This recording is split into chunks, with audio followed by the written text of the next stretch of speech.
a music server streamer. Okay, so that's a streamer. Okay, cool. Yeah, it's I got 2 terabytes in there, and I got about 1,400 albums in it, and I'm happy to play something off of it.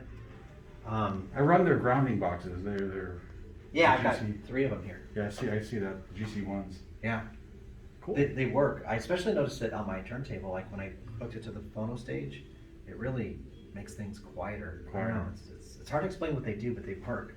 I've benefited more from the digital side of it. I don't Okay. really try anything on the analog side of it, just strictly digital.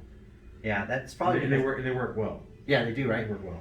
I'm more of an analog person, so that's probably why I notice it more here, because I don't, I just got the server, so I'm just now, starting to use it. But I've heard they're very noisy, so you want the ground control on that. Big time. Yeah. Cool. Yeah. So I thought I would play an album, maybe go back to Oh, analog. absolutely. Yeah. You got the big Kuzma playing here. Mhm. Kuzma's nice stuff, I think. So were you here Friday or yesterday? Was all 3 days. Oh, you were here, I okay. haven't been to this room yet, though. Oh, okay. Oz kept trying to get me to get up there, and I just couldn't get up. Yeah, so we're gonna listen to the Kuzma right now, the 33 here, Lou Reed. And we're running what up here for amplification? So the whole system is with the electronics. That's a Vitus stereo amp. I got it running in class A at 50 watts a channel, but I can switch it to AB from the remote, and it's 150 watts a channel. So you can go from A to AB Yeah, right from the remote. from the remote. Yeah, so I got it in A right now, and it's only 50 watts. These speakers are really efficient. They're 94 dB, so you don't need an amp that big. The owner of Alsyvox, he runs these on a 18 watt set amp. You don't need anything big. And they're, I don't know if you're familiar with these, but they're planar magnetic, so it's about 250 pounds of magnets.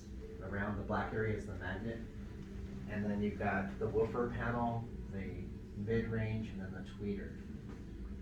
In the back is the crossover, which is an optional outboard crossover. You don't have to have that. I see that. Yeah, there's a crossover built into the speaker. And this is an optional feature too. Yeah. And actually, when I got the speakers, I got them without the external crossover. And Daniele, the manufacturer, we were talking about it. I go, should I get the external? And he goes, yeah, it does benefit you, but I was so happy with them without it, I wasn't going to do it. And I go, well, okay, send it. And it is an upgrade in sound.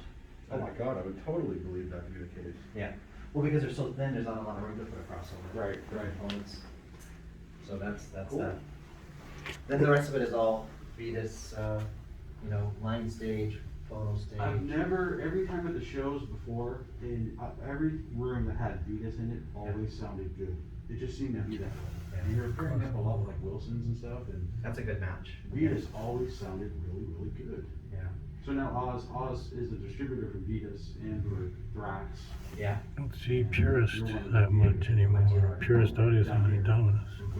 Yeah, it's echoes anyway. Okay. Yeah. So yeah, we'll listen to this here.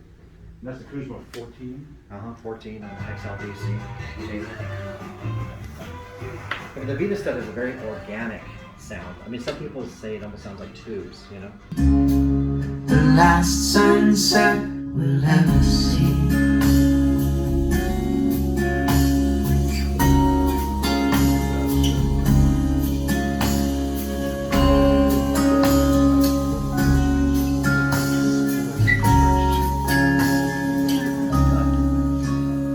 Can't do bass, they need a subwoofer, but there is no subwoofer here, I promise. If we find one, we get the speakers for free, Yeah, that's right? the deal. Okay. So far, there's no takers. We're running Class A. Yeah, that's it. I'd be happy to switch to AB if you want to hear the difference, if you can hear a difference. It's a little warmer, I think, sounding. Yeah, you can do that on the fly. Yeah, right here. Yeah, that's awesome. I'll tell you when I do it, I'll give it the music real time.